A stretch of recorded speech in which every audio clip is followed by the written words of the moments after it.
সুপ্রিয় শিক্ষার্থীরা, আশা করি সবাই ভালো আছো, নিরাপদে আছো। আমি আইরিন পারভিন তোমাদের সবাইকে স্বাগত জানাচ্ছি অনার্স চতুর্থ বর্ষের প্রতিরোধ আন্দোলন ও নিম্নবর্গের ইতিহাস এই কোর্সে। আজ আমি তোমাদের সাথে আলোচনা করব পাবনা কৃষক বিদ্রোহ সম্পর্কে। পাবনা কৃষক বিদ্রোহ 1872-73 সালে সংঘটিত হয়েছিল। এই বিদ্রোহে নেতৃত্ব দেন ঈশানচন্দ্র রায় এবং তার দেওয়ান গঙ্গাচরণ রায়। ঈশানচন্দ্র রায় একজন ছোট জমিদার ছিলেন। পাবনার ইউসুফ শাহী পরগনার তথা সিরাজগঞ্জ মহকুমার শাহজাদপুর থানায় এই বিদ্রোহের সূত্রপাত ঘটে এবং খুব অল্প সময়ে এই বিদ্রোহ বিস্তার ঘটে পাবনা সদর এমনকি বগুড়া জেলা পর্যন্ত। জমিতে কৃষকদের অধিকার প্রতিষ্ঠা এবং জমিদারি শোষণের অবসান ঘটানো ছিল পাবনা কৃষক বিদ্রোহের মূল বিষয়। পাবনা কৃষক বিদ্রোহ অন্যান্য যে কৃষক বিদ্রোহগুলো ছিল তার থেকে একটু ভিন্ন ছিল এই কারণে যে এই বিদ্রোহে রায়ত কৃষক বিদ্রোহীরা প্রচলিত আইনের আশ্রয় নিয়ে জমিদারদের অবৈধ যে আদায় সে আদায় সহ নিপীড়নমূলক কর্মকাণ্ডগুলোকে অত্যন্ত সফলতার সাথে প্রতিহত করতে পেরেছিল। পাবনা কৃষক বিদ্রোহের অনিবার্য ফল হিসেবে 1885 সালে প্রজাস্বত্ব আইন প্রণয়ন করা হয়। এই প্রজাস্বত্ব আইন প্রণয়নের ফলে জমির উপর বা ভূমির উপর কৃষকের অধিকার আংশিক স্থাপিত হয়েছিল। 1793 সালে লর্ড কর্নওয়ালিসের প্রবর্তিত চিরস্থায়ী বন্দোবস্তের প্রবর্তনের ফলে ভূমির উপর কৃষকদের অধিকার হারিয়ে যায়। পাবনা কৃষক বিদ্রোহের পরবর্তী ফলস্বরূপ 1885 সালে যখন প্রজাস্বত্ব আইন প্রণয়ন করা হয়, এই প্রজাস্বত্ব আইনের মাধ্যমে নির্যাতিত, নিপীড়িত, উচ্ছেদকৃত কৃষকরা তাদের ভূমির উপর আংশিক অধিকার ফিরে পেয়েছিল। তাহলে প্রিয় শিক্ষার্থীরা, চলো আমরা এবার দেখে নেই যে পাবনা কৃষক বিদ্রোহ সংঘটিত হওয়ার পেছনে কি কি কারণগুলো ছিল। আমি আগেই বলেছি যে এই বিদ্রোহের মূল বিষয় ছিল কৃষকদের অধিকার প্রতিষ্ঠা এবং জমিদারদের যে শোষণ সেই শোষণের অবসান ঘটানো। ইংরেজদের সহযোগী অত্যাচারী জমিদারদের কর্তৃক অবৈধ যে আদায় সে আদায় সম্পর্কে পাবনার কৃষক জনতার অসন্তোষ যখন চরমে গিয়ে পৌঁছায়, সেই সময় পাবনার ইউসুফ শাহী পরগনা তথা সিরাজগঞ্জ মহকুমা রাজস্ব বকেয়ার জন্য নিলামে ওঠে।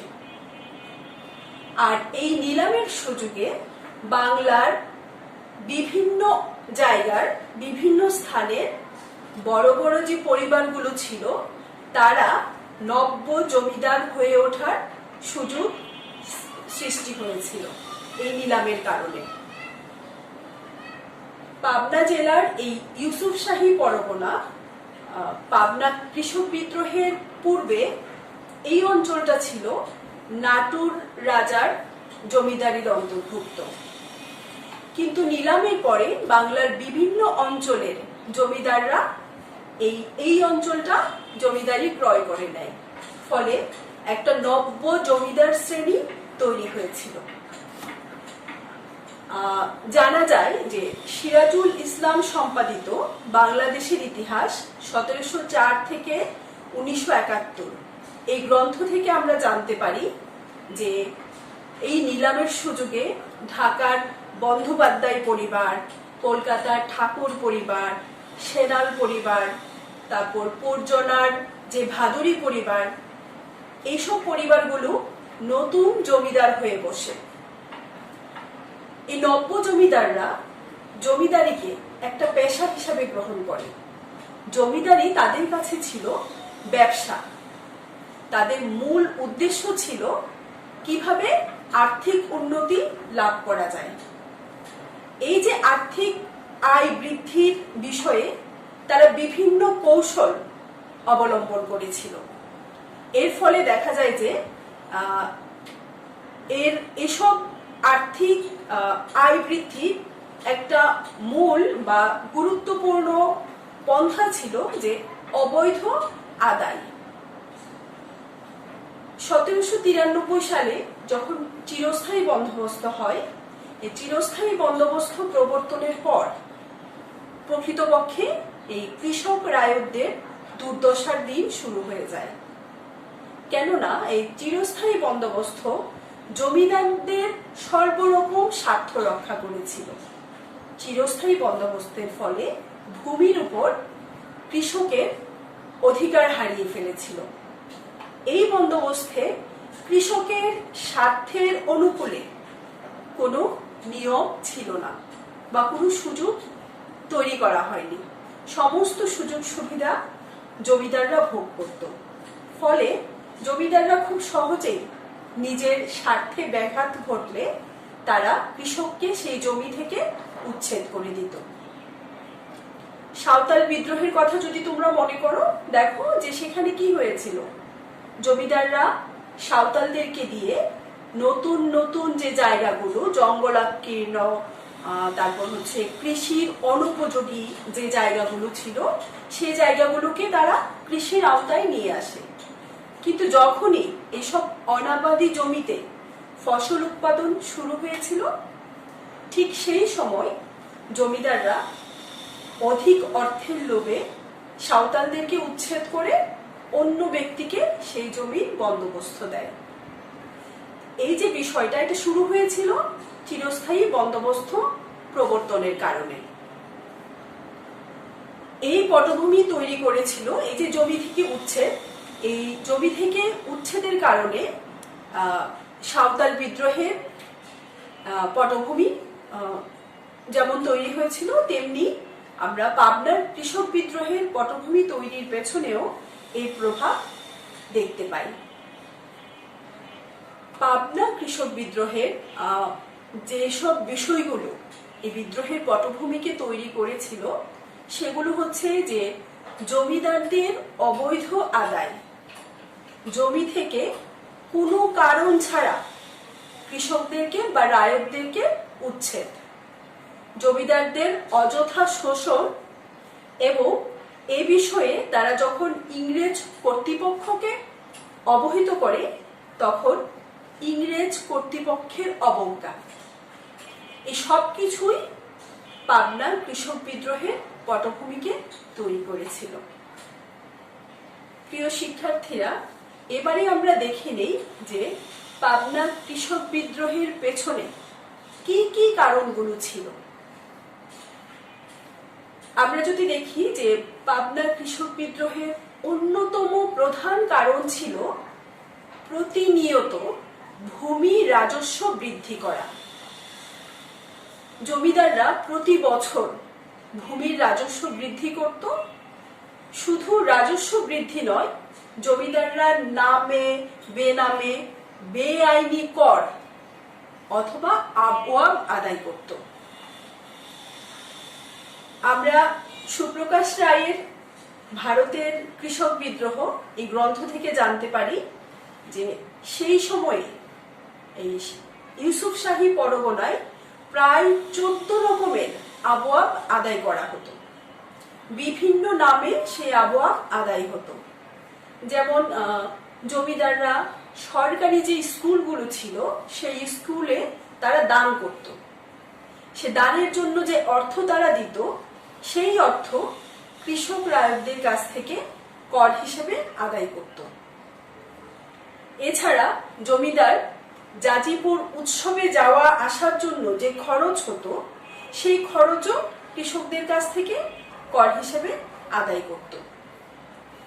তাছাড়া দেখা যেত যে ম্যাজিস্ট্রেটের কাচারিতে জমিদাররা বিভিন্ন উপঢৌকন প্রেরণ করত। সেই উপঢৌকন কেনার অর্থ তারা কৃষকদের কাছ থেকে আদায় করত।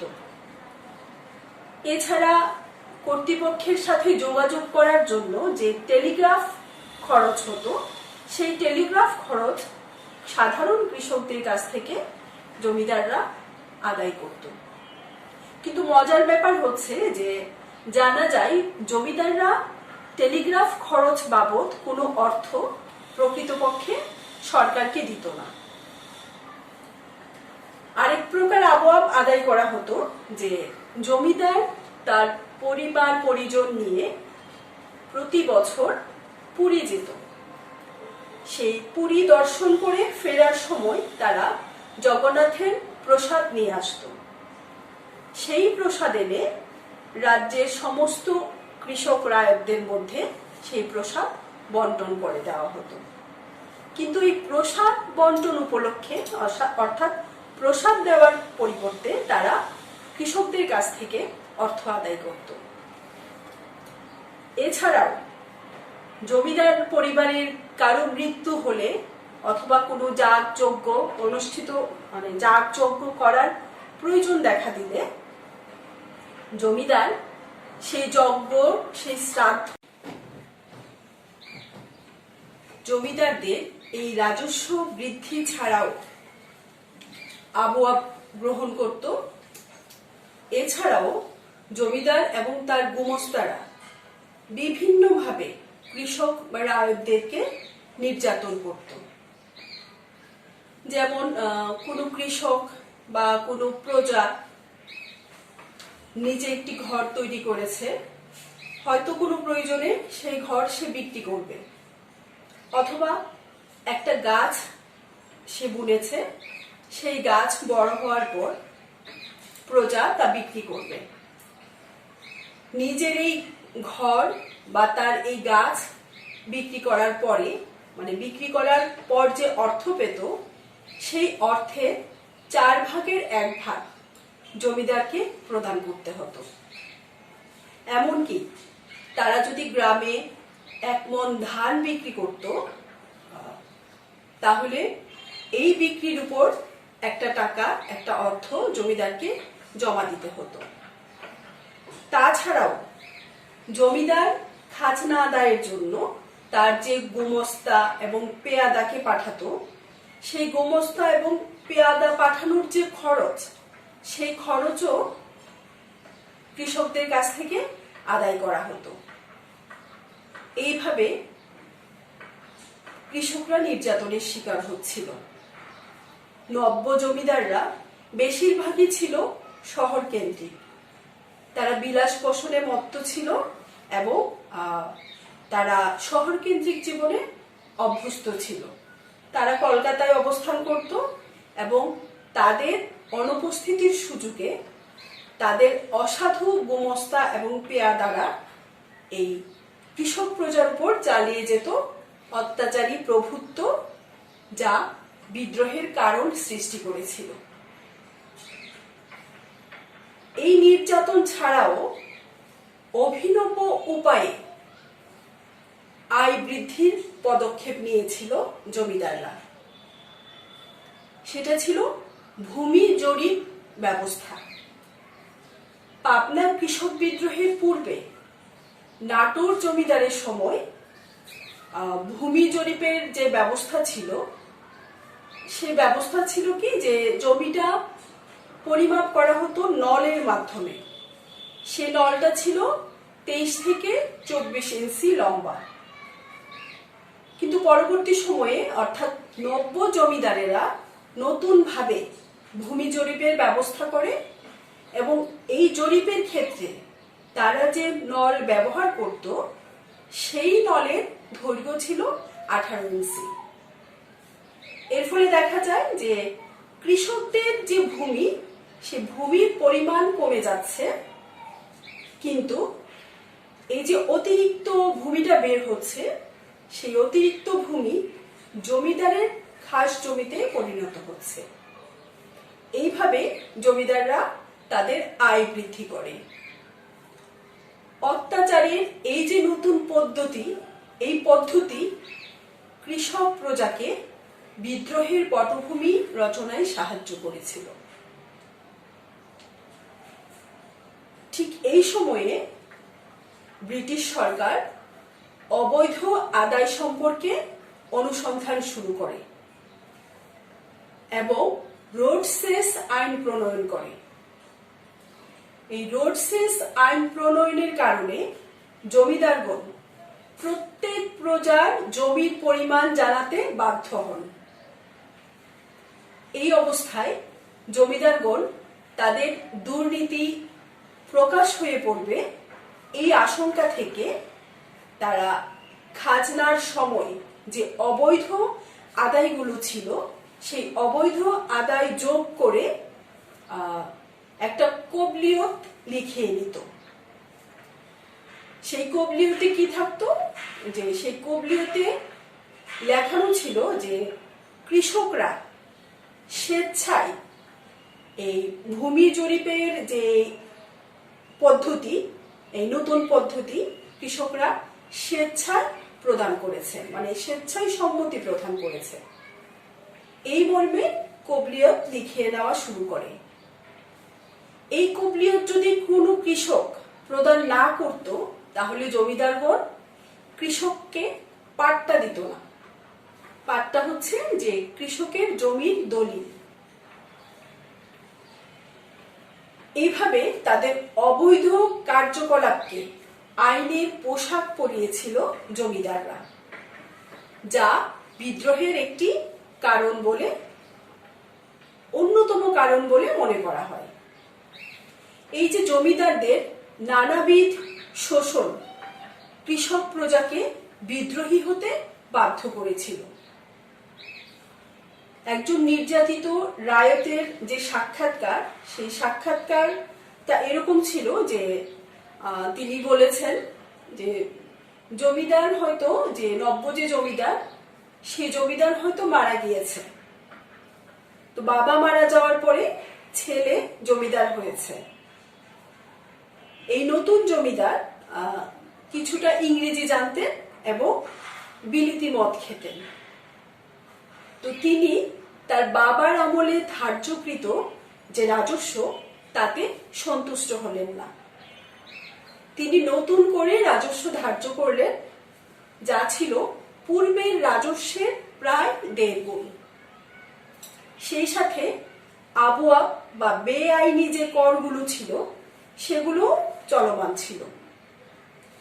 এর ফলে যে কৃষকরা হাঙ্গামা শুরু করে এবং তারা একত্রিত হয়ে, উত্তেজিত হয়ে আমিনদেরকে আক্রমণ করে। এই আমনদেরকে আক্রমণের খবর সরকারের কাছে বা কর্তৃপক্ষের কাছে পৌঁছে যায়। কারণ এই যে নব্য জমিদার শ্রেণীরা ছিল, তারা কিন্তু ওই ইংরেজ সরকারের সহযোগী ছিল, দোসর ছিল।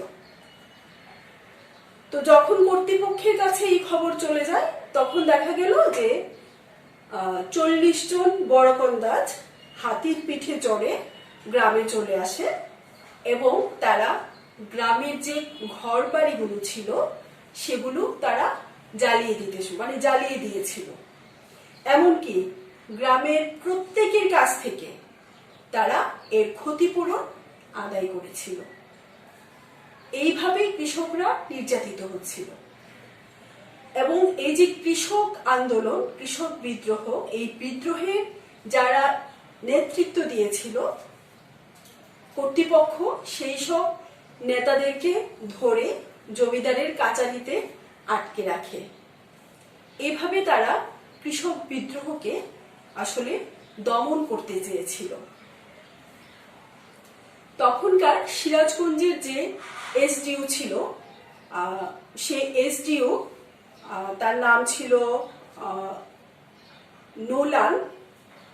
তিনি যে রিপোর্ট, পাবনার কৃষক বিদ্রোহ সম্পর্কে যে রিপোর্ট তিনি লিখেছেন, সেখানে লেখা ছিল যে জমিদারেরা কৃষক নির্যাতনের অপরাধে অপরাধী, তাদের কাজের প্রতিশোধ গ্রহণের জন্য কৃষকেরা দলবদ্ধ হতে থাকে এবং কৃষক জাগরণের ফলে জমিদারেরা মুচলেকা দিতে বাধ্য হয়। জমিদার ও প্রজাদের মধ্যকার কয়েকটি মামলায় প্রজারা জয়লাভ করলে প্রজাদের বা কৃষকদের উদ্যোগ আরো বেড়ে যায়। তিনি এটাও উল্লেখ করেছিলেন যে প্রত্যন্ত গ্রামগুলোতেও এই কৃষক বিদ্রোহটা ছড়িয়ে পড়েছিল। 1793 সালে চিরস্থায়ী বন্দোবস্ত আইন এবং 1859 সালের খাজনা আইন কৃষক প্রজাকে আসলে কোনো ধরনের সহায়তা দিতে ব্যর্থ হয়েছিল এবং পাবনা বিদ্রোহের পূর্ব পর্যন্ত রায়তরা জমিতে কোনো অধিকার পায়নি। ফলে জমিদার ও রায়তদের সম্পর্কে মারাত্মক অবনতি দেখা দেয়, যার পরিণতিতে এই যে জমিদার এবং কৃষকদের বিরোধ সেটা স্পষ্ট হয়ে ওঠে এবং কৃষক প্রজাগণ বিদ্রোহের পথে এগিয়ে যায়। প্রিয় শিক্ষার্থীরা, তাহলে আমরা কি দেখতে পেলাম যে বিভিন্ন কারণে পাবনার কৃষক বিদ্রোহ সংঘটিত হয়েছিল। সেই কারণগুলো কি? যে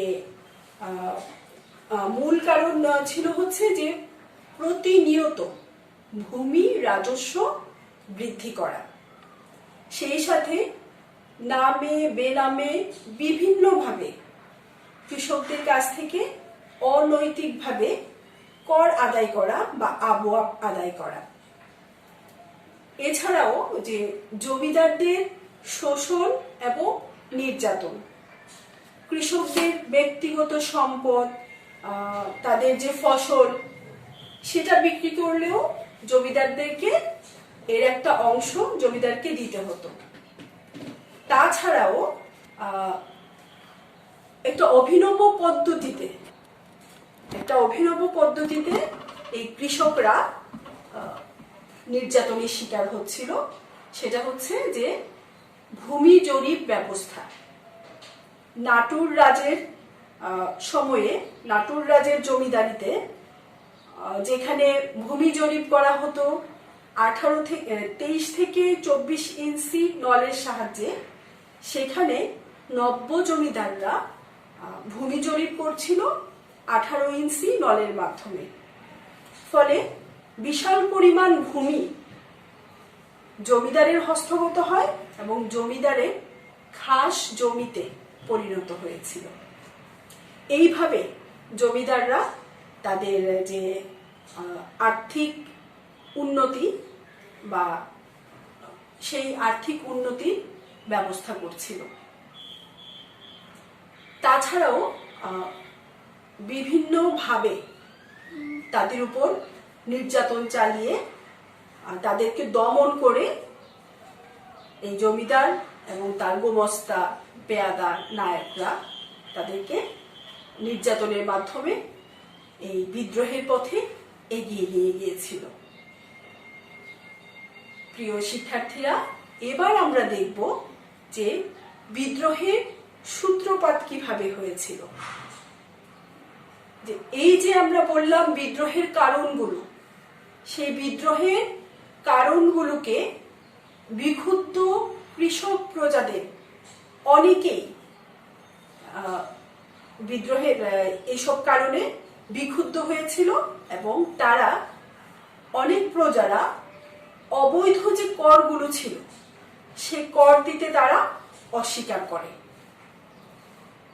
কিন্তু জমির যে খাজনা অর্থাৎ মূল কর যেটা, সেটা রায়তরা দিতে রাজি ছিল। কিন্তু গোমস্তাদের কাছে এই মূল কর না দিয়ে তারা আদালতের দ্বারস্থ হয় এবং আদালতে ভূমির যে খাজনা সেই খাজনা তারা জমা করে।